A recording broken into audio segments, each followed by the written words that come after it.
Finally dream comes true. Hi ನಮಸ್ತೆ, ಇದು ಸ್ಕರ್ಲ್ ಫೇಸ್ನ 9ನೇ ದಿನ. Chest and shoulder chest day is a best day. ಎಲ್ಲ gym ರ್ಯಾಟ್ಗಳಿಗೂ ಒಂದು ಆಸೆ ಇರುತ್ತೆ. ಏನಪ್ಪ ಅಂದರೆ, ನಾವು ಜಿಮ್ಮಲ್ಲಿ ವರ್ಕೌಟ್ ಮಾಡಬೇಕಾದ್ರೆ, ವೆಯ್ಟ್ ಲಿಫ್ಟ್ ಮಾಡಬೇಕಂದ್ರೆ ಈ ಮಿಷಿನಲ್ಲಿ ಎಸ್ಪೆಷಲಿ ಅಂದರೆ ರೋಪ್ ಇರುತ್ತಲ್ಲ, ಅದು ಕಟ್ಟಾಗಬೇಕು ಅಂತ. ಸೊ ಇವತ್ತು ನನ್ನ ಹೈದರಾಬಾದ್ ಜಿಮ್ಮಲ್ಲಿ ಅದೇ ಆಯಿತು. ಸೊ ನಾನು ಇನ್ಕ್ಲೈನ್ ಪ್ರೆಸ್ ಹೊಡಿತಾ ಇದ್ದೆ. ಸೊ ಆವಾಗ ಮಿಷಿನ್ನ ರೋಪ್ ಕಟ್ಟಾಗಿಬಿಡ್ತು. ಹೌದು, ಇದು ನನ್ನಿಂದ ಆಗಿರೋದು ಅಂತಲ್ಲ, ನನ್ನಿಂದಲೇ ಆಗಿರೋದು ಅಂತಲ್ಲ. ಏನಕ್ಕಪ್ಪ ಅಂದರೆ, ರೋಪ್ ಯೂಸ್ ಮಾಡಿ ವರ್ಕೌಟ್ ಮಾಡಿ ಒಂದಿನ ಅದು ಕಟ್ಟಾಗುತ್ತೆ, ಎಲ್ರಿಗೂ ಗೊತ್ತಿದೆ.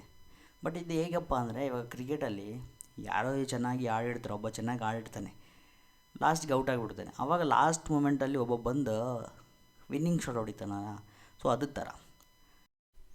ಬಟ್ ನೀವೆಲ್ಲ ಜಾಗೃತಿ ಆಗಿರಿ.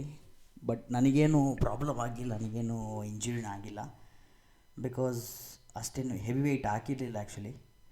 ಬಟ್ ನೀವೆಲ್ಲ ಹೀಗೆ ವರ್ಕೌಟ್ ಮಾಡಬೇಕಾದ್ರೆ ಈ ಥರ ಆಗೋ ಚಾನ್ಸಸ್ಗಳಿರುತ್ತೆ. ನೀವೇನಾದರೂ ಹೆವಿ ವೆಯ್ಟ್ ಹೊಡಿತಾ ಇದ್ದೀರಾ ಅಂತಾದರೆ ಆ ಟೈಮಲ್ಲಿ ಇಂಜುರೀಸ್ ಆಗೋಂಥ ಚಾನ್ಸಸ್ ಇರುತ್ತೆ.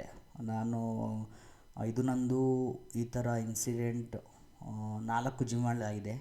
ಒಂದು ಸರಿ ನಾನು ಲ್ಯಾಟ್ ಪುಲ್ ಡೌನ್ ಮಾಡಬೇಕಾದ್ರೆ ಈ ಥರ ಆಗಿತ್ತು. ಆವಾಗ ನನ್ನ ತಲೆಗೆ ರಾಡ್ ಹೊಡೆದಿತ್ತು. ಬಟ್ ನನಗೆ ಅದೇನು ಆ ಥರ ಹೆವಿ ಅನಿಸಿರಲಿಲ್ಲ, ಪೇಯ್ನ್ ಆಗಿರಲಿಲ್ಲ. ಬಟ್ ಆ ಥರ ಆಗಿ ಹೆವಿ ಏಟ್ ಆಗಿರೋದು ಇದೆ. ಸೊ ನೀವೆಲ್ಲ ವರ್ಕೌಟ್ ಮಾಡೋದು ಸ್ವಲ್ಪ ಜಾಗ್ರತೆಯಿಂದ ಇರಿ. ಆಮೇಲೆ ಇವತ್ತಿನ ವರ್ಕೌಟ್ ವಿಷಯಕ್ಕೆ ಬಂದರೆ, ಇವತ್ತೊಂದು ಹೆವಿ ವರ್ಕೌಟ್ ಮಾಡಿದ್ದೆ. ಚೆನ್ನಾಗಿ ವರ್ಕೌಟ್ ಮಾಡಿದರೆ ಹೆವಿ ಪಂಪ್ ಆಗಿತ್ತು.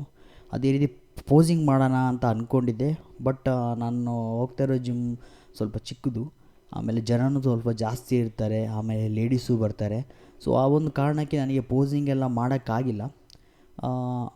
ಮಾಡಿದ್ರು ಅಂದರೆ ಲೇಡೀಸೆಲ್ಲ ಇದ್ದಾಗ ಅವರಿಗೆ ಅನ್ಕಂಫರ್ಟೇಬಲ್ ಫೀಲ್ ಆಗಬಾರ್ದು ಅಂತ ನಮ್ಮದು ಒಂದು ಇರುತ್ತೆ.